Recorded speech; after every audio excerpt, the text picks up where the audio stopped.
put that in today. Thank you, Carol. Recording in progress. Yeah, we're going to record this and we have been posting them. So for people who do sign up but are unable to come, we make the recordings available. So for those of you who I think pretty much all of you know me, I'm Barbara. Berlin's the only one I haven't met before. So I'm really happy that you're here. I started this Barbara's Communication Cafe. This is the third one. And this was an effort to get to know new people and put some content out there in a way that isn't just static. So here I am in person. For those of you who don't know me so well, I've spent many, many years teaching. So that's kind of the format I use here, but I like it also to be interactive and a conversation. So I want to start by asking, how many of you signed up today because you do struggle with anxiety when you have to speak in front of a group? I know Brian probably does. Berlin does. Okay, great. Thank you for being brave to admit that. Um, yeah, it's not everybody likes to admit that kind of thing, and that's fine too. Tony, you've got your hand up. Go ahead. Yeah. I mean, I feel anxious and I stutter a lot when I'm in front of people, but you know, I Okay. I usually have to prepare a lot to be able to talk in front of other people. All right.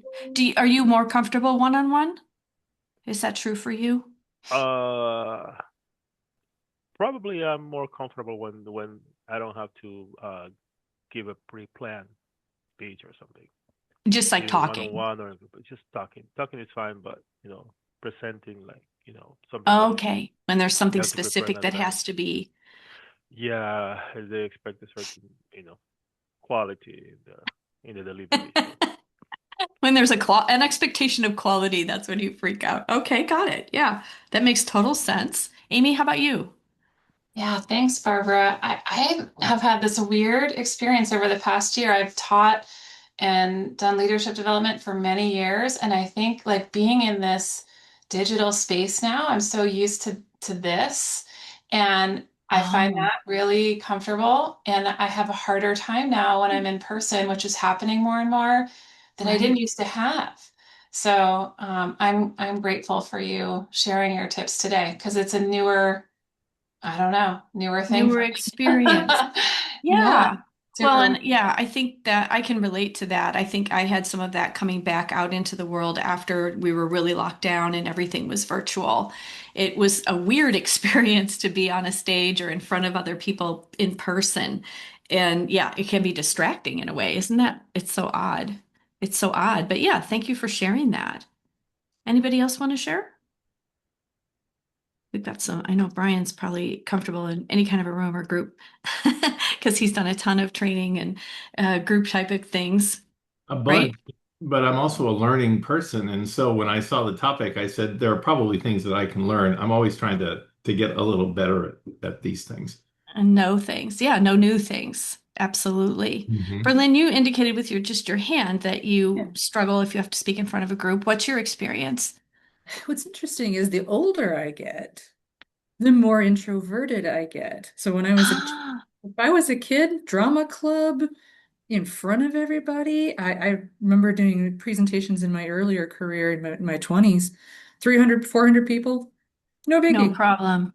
The older I get, maybe it's the expectation as my career advances and my level advances, I'm creating my own anxiety over executive leadership and how we're supposed to communicate.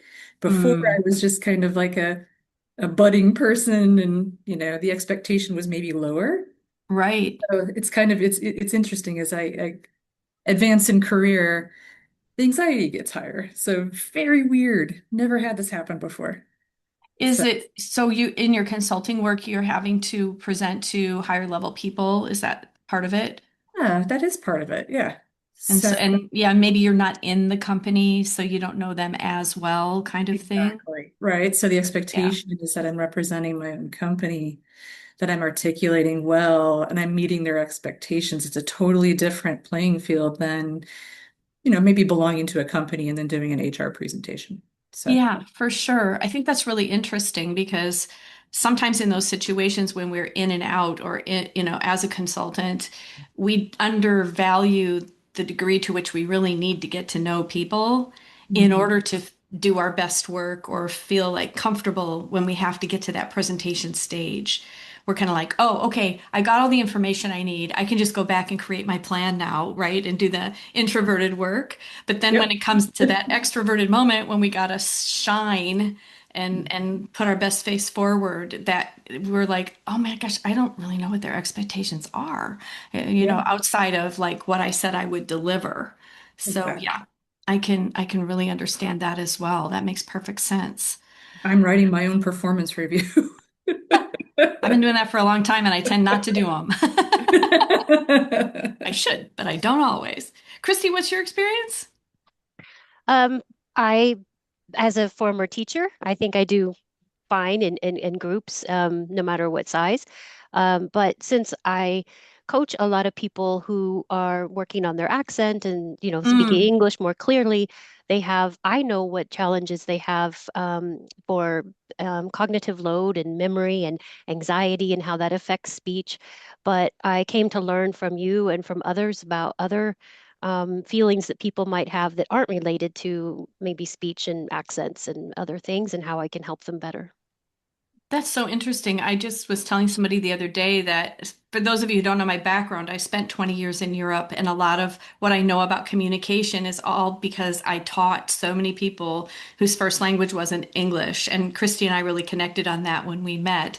I don't work as much on accent with people, but introverts and non-native English speakers share some common challenges. Hmm. And it really is that holding themselves back, either because they just aren't comfortable in front of a group or they're worried about Hmm. making mistakes or not having the right word and they're searching for the words so they get some and ah in there and that kind of thing. And that's one of the reasons I really started working with introverts is because my background in intercultural communication gave me insights into what these people experience and how difficult it can be. Hmm. So yeah, that's I totally get that, Christy. And I think what we're going to share today, what I'm going to share today is definitely going to be something that you should be able to use with your clients as well. Great. Yeah. Yeah. So we're going to get started. It's kind of a fun presentation. You're going to be asked to do a few things today. So I hope everybody came ready to stand up and breathe. We're going to breathe and we're going to do some other things. So we'll take a look at, how do I do? I share first and then I make it big. I think that's the way it goes. I always get that confused. And then you guys are going to get small. There we go. But I've got you all up here in a corner. I can get everybody on the screen, and that will work really well. So feel free to stop me at any time and ask a question or ask for clarification if you need it. We've got this kind of scary slide to start, but I used the tiger because it's related to the stress response, and we're going to get into our body and how it actually works and how it reacts to stressful situations. So it does fit. It might just not look like it at the beginning here. So I titled this session, You Feel Fine When You're in a One-on-One Conversation. You don't have any difficulty being articulate or finding your words, and conversation can flow. However, for some people, when the room gets bigger and there are more people in it, there's a tendency to seize up and to become more anxious. Are any of you that you can just put your hand up for this one? Do any of you like lose sleep over the fact that you might have to give a presentation to a group of people? Because I've had clients like that. Yeah, you can get a little anxious and it can even disrupt your sleep in advance. I coached one woman last year who she's the strongest introvert I think I've ever met.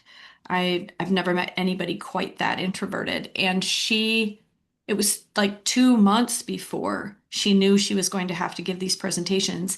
And she actually it was three or 400 people in one room that she had to present to. So I get that. That is pretty shocking, that big group of people. But she was losing sleep for like a couple of months before that. And they brought me in because her colleagues were like, we can't have her so sleep deprived that she can't get up there and make coherent sense. I did get her to a point where she was more comfortable on the day.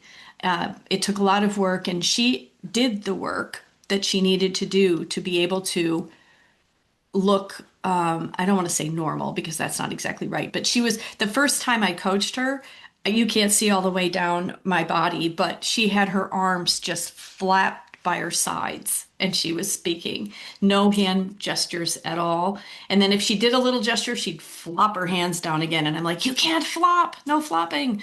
But she was my toughest case ever, I think. I have never worked with someone who was so really anxious and also just didn't want to do this, but had to because it was part of her job.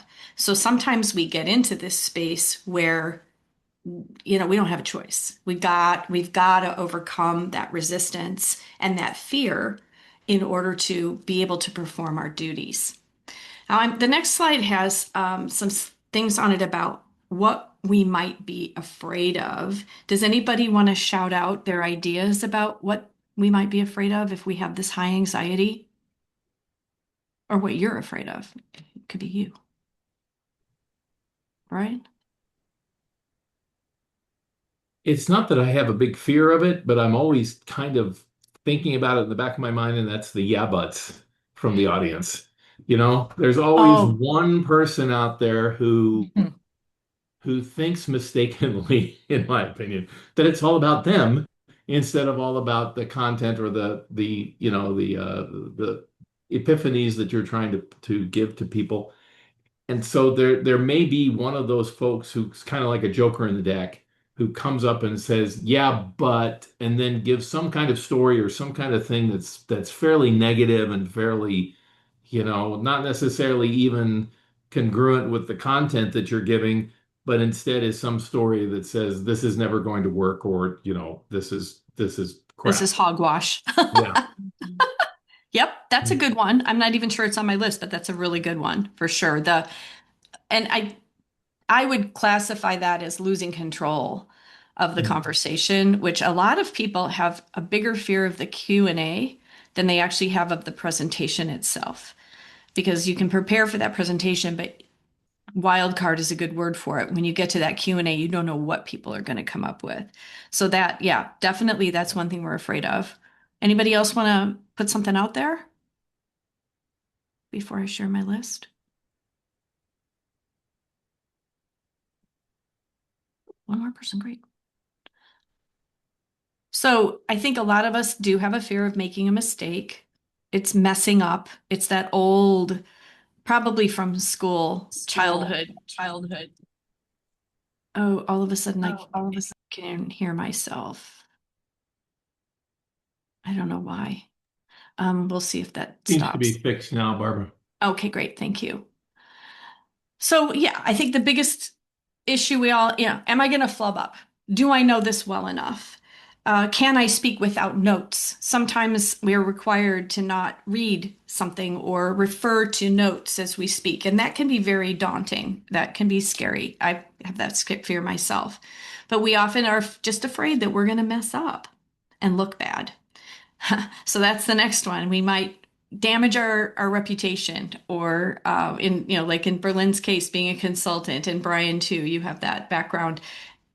If I mess up here, I might not get any referrals, or they might, think I'm not valuable. They don't want to pay my fee or whatever the case might be. So looking bad can be a huge fear. Being negatively judged, which we're always, anytime we put ourselves out there, we know that we're being judged in some way, shape, or form. And the fact that it would be negative is uncomfortable for most of us. We don't want that outcome. It's not something we want. And then embarrassing ourselves could be another one that sometimes we might feel like we get ourselves into a situation that we can't get ourselves out of. And that could happen, like with what Brian was saying, the yes, but, or that question that you get from the audience. And you're like, you think you know the answer, but by putting it out there, you're taking a risk It's all about risk taking, isn't it? Oh, and Erica, I'm sorry, I should have welcomed you. Thank you for being here. I appreciate it. So yes, embarrassing ourselves is one, and there are a lot of others. Can anybody think of one that I don't have on the list that you want to mention?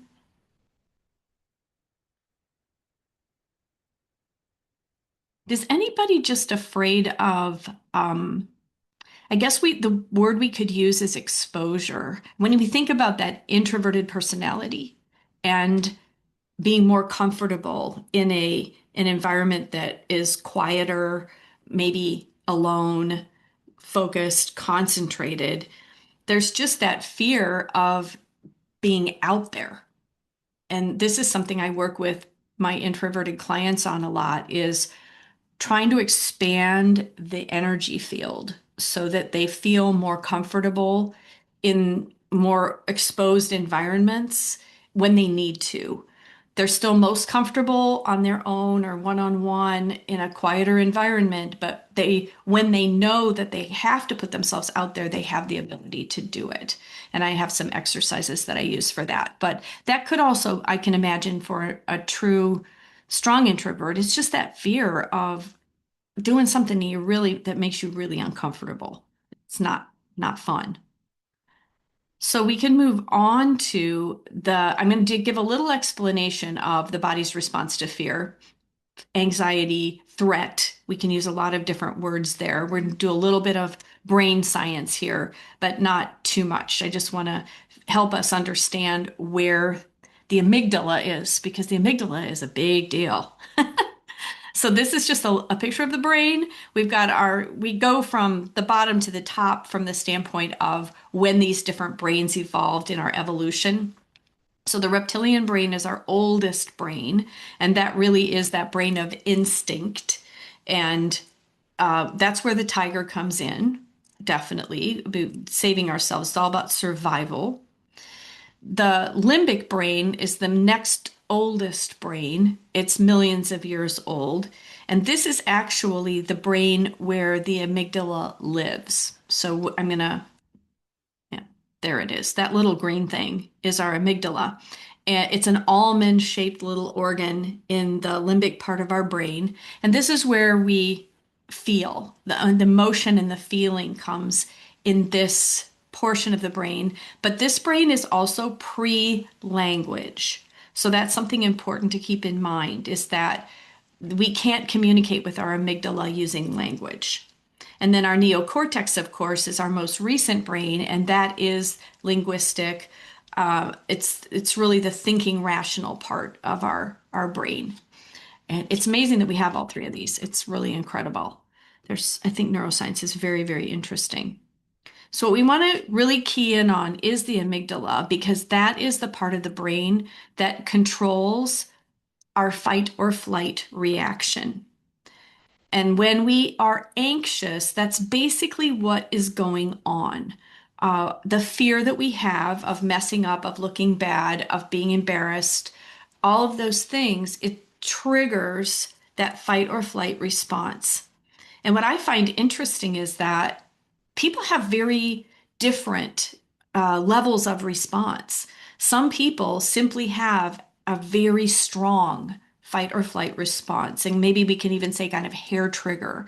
It doesn't take a lot to set it off. And when it does, the adrenaline rush is overwhelming. It's just huge.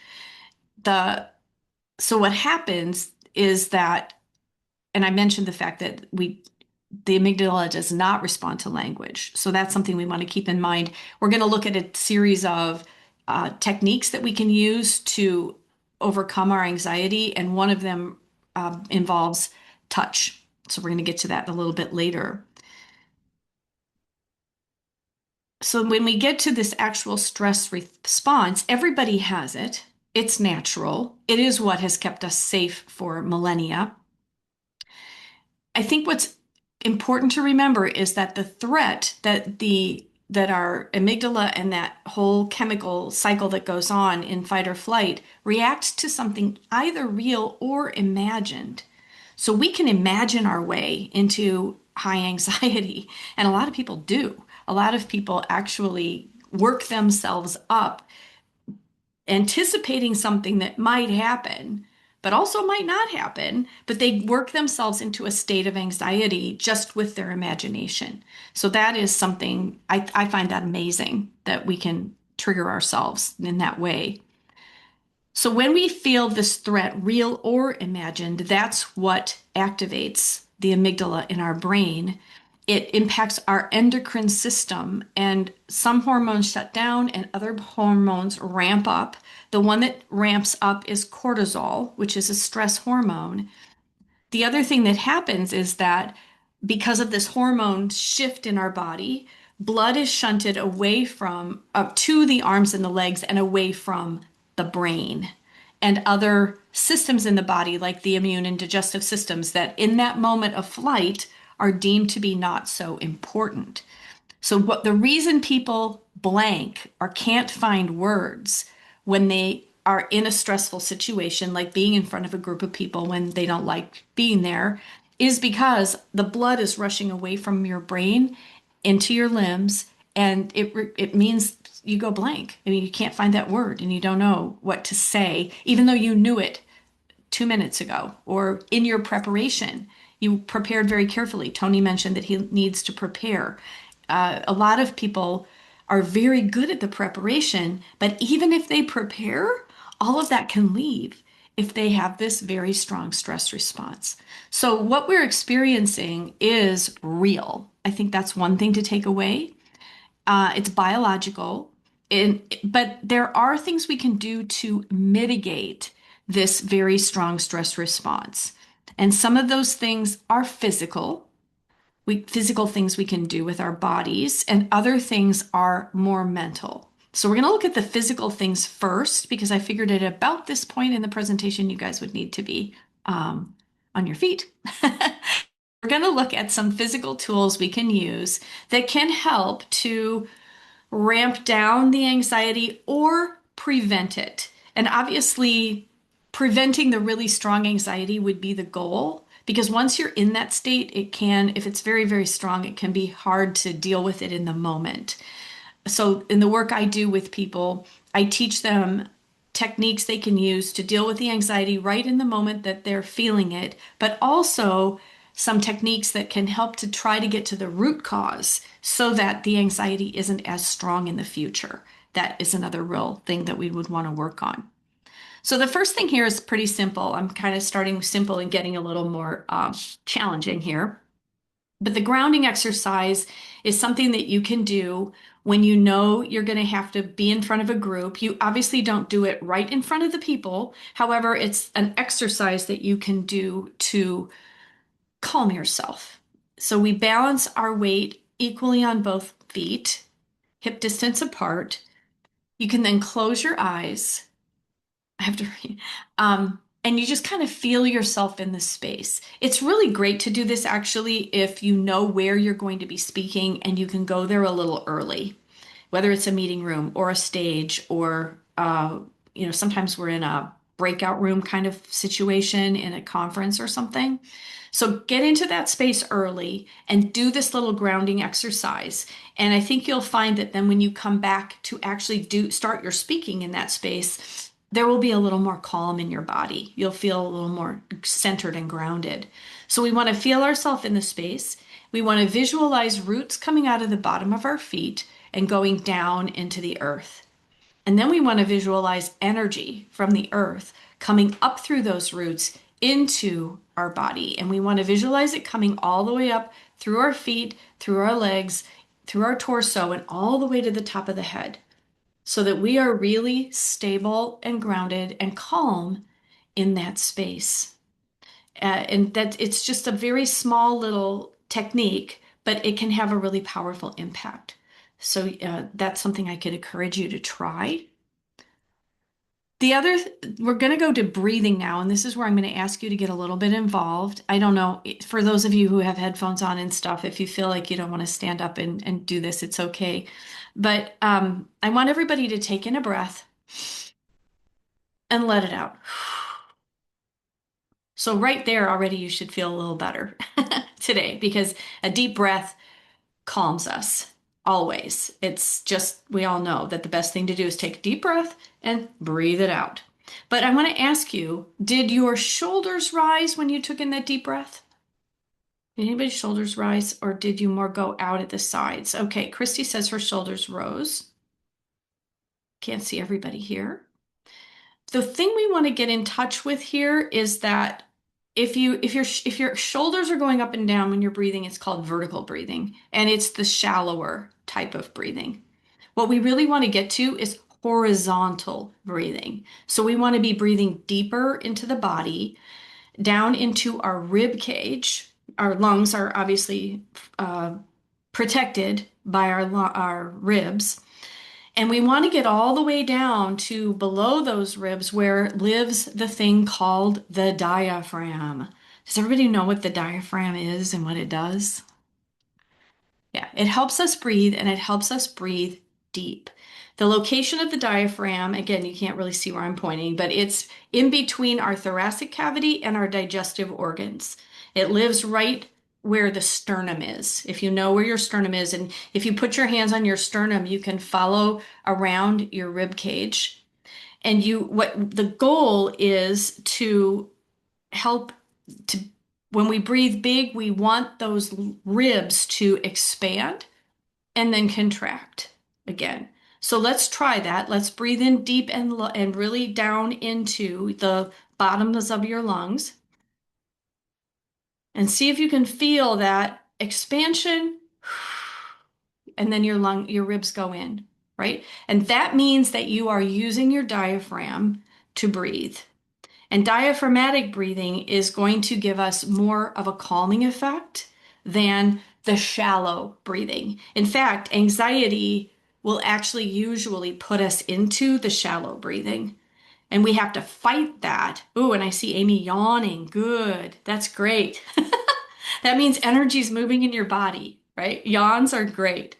So I'm just going to have you do a couple little exercises here that can help us get in touch with our breathing. I think we just maybe don't do enough to think about how we are breathing. It's so natural. We don't have to think about it. But when we do think about it, we can do it differently and we can make it help us in a positive way. So the first thing, one of the things that happens, and this is particularly true for women, is that we are taught to suck in our guts, right? And that I grew up in the 60s and 70s, and if you were wearing a bikini, you had to suck it in, and I never wore a bikini, but we have this bad habit of not allowing our belly to expand when we breathe, and that's really a negative thing. So the first thing we're going to do is just this little rock and roll exercise. Stand if you can. If you can't stand, try to do this in your chair.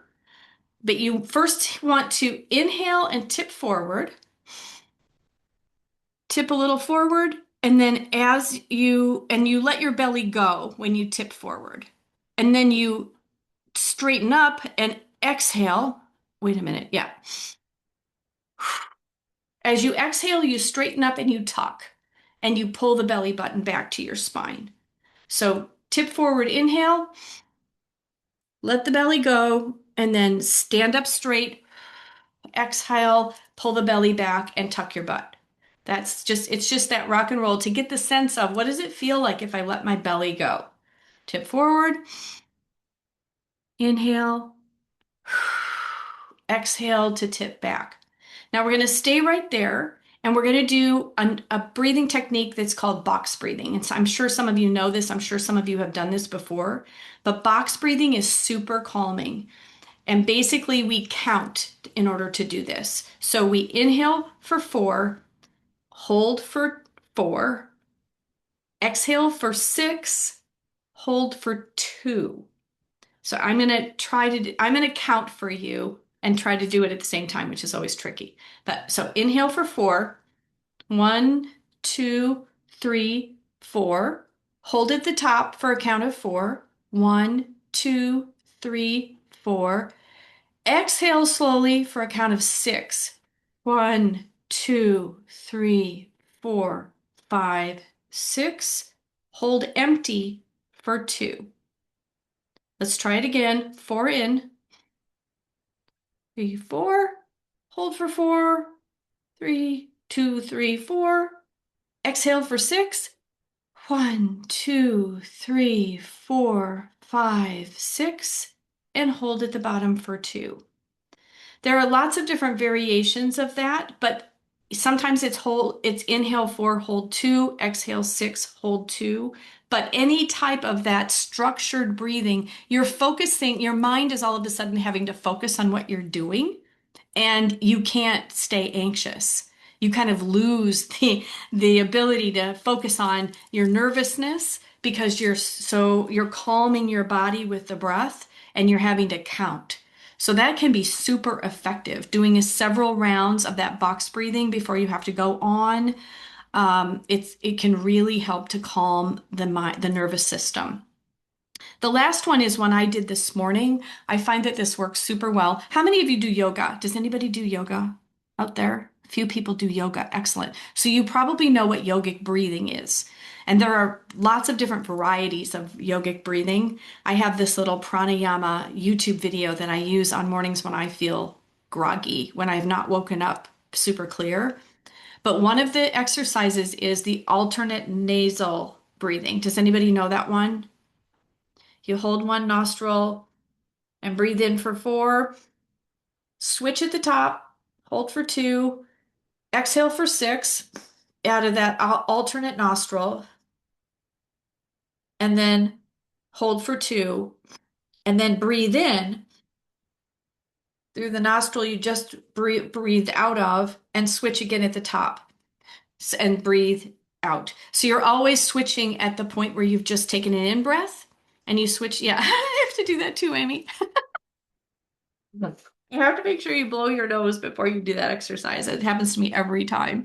Otherwise, you can't properly breathe. But that one, I think in the video that I have, it goes through it 6 times, and it is a total clarity thing, enhancer. I always feel a lot more clear in my mind after I do the alternate nasal breathing. So that's another thing you can do a little bit of before you go on a stage or have to speak to a group that will help to calm you and make your brain more clear. You'll really feel like you just really oxygenated your frontal lobe there. So those are all the breathing exercises. I thought it would be fun to kind of do some stuff today. So I've saved the big guns for this point in the presentation. Does anybody know what EFT is? I'm going to define it in a minute, but has anyone heard of EFT? Okay, this is a more substantial tool you can use to decrease levels of anxiety. And it is one that you can use to try to get to the root cause of your anxiety. If it's a childhood thing that you had to do, the one woman who I worked with who was so introverted had to make a presentation to a group of adults when she was 4. And she had very judgmental parents. And ever since then, she's just been terrified of getting in front of groups. So sometimes it goes back to something like that. Sometimes there really is something in your history that is causing you to be hyper anxious. And sometimes it's just the way you're wired. But let's take a look at what EFT is. It's the long name for it is Emotional Freedom Techniques. It's been around since the 70s and is very well researched and studied. It's also known as tapping. So maybe you've heard of tapping, but you never really realized that tapping was EFT. They're basically the same thing. And tapping as a technique is used a lot with autistic children. They actually use it with autistic kids to help them become more social and more comfortable in social situations. But it's used by people in the military and first responders. It's very wide. It's a widely used technique for people who find themselves in stressful situations. Basically, what tapping allows us to do, and this goes back to that earlier slide where I said the amygdala came to us before we had language. It helps us communicate directly with the amygdala because it is touch-based. We are actually touching the body as we speak. So EFT combines speaking with touch. And It can actually work really quickly for that reason. People can be in talk therapy for years, and I was kind of one of those people. I did quite a bit of talk therapy, but until I learned about EFT and started doing that with a practitioner, there were certain things that did not leave me. I was unable to talk them out. I needed to also tap them out. So it's a really interesting technique. I became trained in it because I had found it so useful in my own life, and also because so many people who come to me struggle with anxiety related to speaking. So I don't use it with everyone, but I do use it with some clients who are open to it. So it actually turns off the amygdala's reaction to specific stressful situations. And as we get into this, I'm going to go through a little bit of an explanation of how it works, not super in depth, but enough to get you curious, I hope. It can actually boost our intelligence, resilience, confidence, and overall health if we use it on a repetitive basis. And particularly, I think that would be true if we used it with a practitioner. You can do EFT by yourself. It's possible to do it by yourself, but a lot of people resist it, I think myself included, because you have to talk to yourself. And it seems weird. And you're like, where do I do this? What room do I close myself in that I can tap on my head and talk to myself? It looks weird, all right? However, I find it super useful doing it with another person because their input is often helpful to me. So these are the steps. I'm not sure how much sense this is going to make to you as because I'm not going super in depth to this.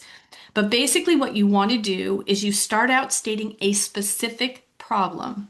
The tapping is most useful if we identify an issue that's very specific. If we just say, I'm anxious, we don't have much to tap on. So we want to get very specific about the problem. Measuring the SUD level, I put down here in small letters what SUD level means. It's a subjective measure of how uncomfortable something makes us. And I'll give you an example here in a minute, but we state, like right now, thinking about making this big presentation tomorrow, my anxiety level is a 10 or an 8. So as the practitioner, I ask the person who's going to tap, how are you feeling about this right now? And then the goal of the tapping session is to reduce that subjective level of anxiety for that person. The setup statement is we always tap on the side of the hand. That's why this picture is here. So tapping, we start with the setup statement and we tap right on that meaty part of the hand. It's right here.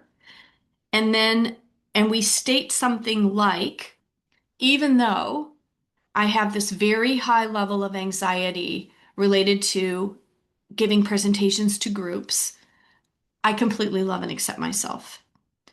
And that's what is called the setup statement. So we let the brain know that we accept ourselves even though we have this high level of anxiety related to some specific issue. We then do what we call tapping through the points. So we start on the side of the hand, but then I'm going to show you the image. These are all of the different points on the body that we tap on. And I'm going to do this here in a minute and show you this. But basically, these are acupuncture points. So we're tapping the meridians. This is related to Chinese medicine, which has been around for centuries, millennia probably. And so all of the points that we are tapping on are related to some meridian in the body. And I actually have a chart that shows which point is related to which part of the body. One of them's the spleen, one of them's the liver, one of them's the lungs. It's all related to body parts. So I can send that to anybody who'd like to have it. But we start at the top. So I'm going to just show you tapping through the points. This anxiety, I don't exactly know where it comes from, but it's very distracting. It's very annoying. It really messes me up because I get so scared. I get so anxious. And I don't exactly know why. I don't know where this anxiety comes from. But anytime I have to present to a group of people, I just get horribly anxious and I lose my words. I lose my ability to remember what I want to say, which is even more terrifying, right? That is an example of tapping through the points. The one you probably couldn't see, and it's actually not on this chart. There is one under the arm, but there's also one for women, it's right at the bra line, and for men, it's right at the nipple for men. But this is also a tapping point. And what you do is you simply tap through the points until you feel an energetic release. So the whole thing about tapping is that it's energy based. We are tapping into the energy field, the energy flow in our body, and we're releasing trapped energy. That's really what's happening here. And I can tell you it works. I've been working with an energy practitioner since about 2021, and I'm like a different person now. I have been able to resolve so many things from my past. It's really good anything related to past trauma. It's very good. You would want to work with a very professional person in order to work with that kind of topic. But I love it. I just really find that tapping can release energy and issues that we have. So once we've tapped through the points several times, and typically you go 1 to 2 times, look for a release, check in with the person, see if the starting statement, the setup statement needs to change. And as a practitioner, what I come up with words and you repeat after me. However, any word that I say that isn't relevant for you, you change so that you're constantly feeding me the language that's resonating with you and with your situation. Does this sound totally crazy? Okay, good. I didn't want to freak anybody out. But because some people do feel it's sort of like woo woo. However, there's a lot of science behind it. And if you think about EKGs and all of the different things that indicate from general medicine that we all have energy in our body and everything is related to energy, it makes perfect sense. So what I have here is a QR code. I have a handout on EFT that explains it. So if anybody wants to take a picture of this QR code, it will take you to a page on my website where you can download the handout. I also put the link in the chat. That's easier for some people. Thanks, Carol. Appreciate that. Definitely. Yeah, QR codes can be dicey. A little crazy. There's another one coming up that Carol's also got the link for that one and that she's going to put in the chat. So I call EFT sort of the big guns. Like if you're really struggling with a high level of anxiety or you know someone who is, I think it's worthwhile trying it or encouraging them to try it. There are videos online. There's a guy named Nick Ortner who has a whole bunch of videos out there, and some of them are specific for public speaking stress. I know he has a couple that are, and he walks you through it. So you're basically doing the tapping with Nick. And that can work for some people. That can absolutely be a tool that people can use. So I want to talk about just a couple of other things here that are more of the mental tools that we can use rather than the physical tools. And these are all very valid as well. The first one can simply be reframing the fact that we're speaking in front of a group from thinking about it as a performance that we have to give to more of an opportunity to connect with the people in the room. And sometimes just reframing that and shifting that in your own mind can help you to feel less anxious because performance begs judgment, doesn't it? If we're performing, we know we're going to be judged, we're expecting to be judged. But if we talk about connection, obviously when we connect with that audience, we've got to look them in the eye. We've got to really be speaking to them. But taking away that performance definition can maybe decrease some of the anxiety because it takes away that idea of judgment. So that's one thing we can do mentally to reduce our anxiety. Sometimes people find it helpful to practice in a smaller setting, like my client who had to make this presentation where there were going to be 300 or 400 people there. If we did, she presented to me, but I think she also presented right in her little, she was with a not-for-profit that wasn't very big at the time, didn't have a ton of people. She probably gave that presentation to the 5 or 6 people in her office as a practice. And just running through it, having the words flow out of your mouth. Preparation is important. And Tony, you mentioned that, it takes you a lot to prepare, but that's not a bad, it's still a great exercise. It's still, the more times we say something, the more fluid we are with it, the less likely we are to totally blank out or forget what it is we want to say. So practice is always good. And then the last thing is trying to let go of our need to impress. And that is difficult. I know that for myself. I find it hard not to want to make a good impression. I think for all of us, we would rather make a good impression than a bad impression. But maybe letting go of a little bit of our need to impress them with our brilliance or impress them with how much work we've done or impress them can lighten the load a little bit and make us feel like, okay, however I do this is going to be okay. And I probably will make a good impression anyway. But trying to take some of that pressure off of ourselves. Because in the end, as I said, threats can be imaginary. And we're afraid we're going to mess up, but we might not mess up. So we put ourselves through a lot of stress that is unnecessary, which all of us know. I realize that. So we're getting to the end here. Here's the other QR code. I do like to offer a free coaching session to the people who come to my webinars. And Carol's putting this in the chat as well, but it's a chance for me to get to know you, figure out if maybe there's something I can help you with. In the sessions, I always give a few tips. There might be an opportunity to do ongoing coaching, but also I can give you a few little things that you can try in the interim. And Carol put that in the chat for me so I can go on. So I guess the final thought is, and this comes from my work with introverts, they often feel like they have to become an extrovert in order to be successful or in order to be in front of a group and feel comfortable. And that really isn't true.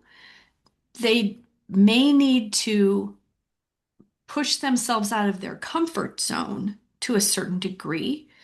I liken it to developing almost, it's an alternative communication style. And I talked a lot about that when I did my intercultural work. If I were going to Japan, I would want to alter my communication style so that I fit in a little more, or so that people weren't so shocked by my style that they couldn't hear what I was trying to say, if you get my meaning. So also, introverts can all develop this alternative communication style that helps them be more extroverted in the moments they need to be, but not have to be that way all the time.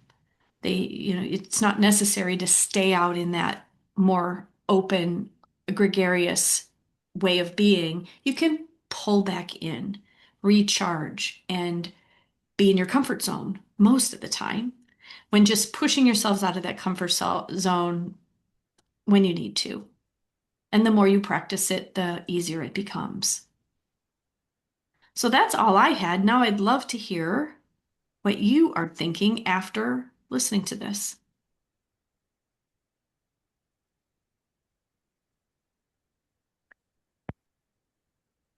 Uh, Thank you so much, Barbara. I think it's a wonderful uh,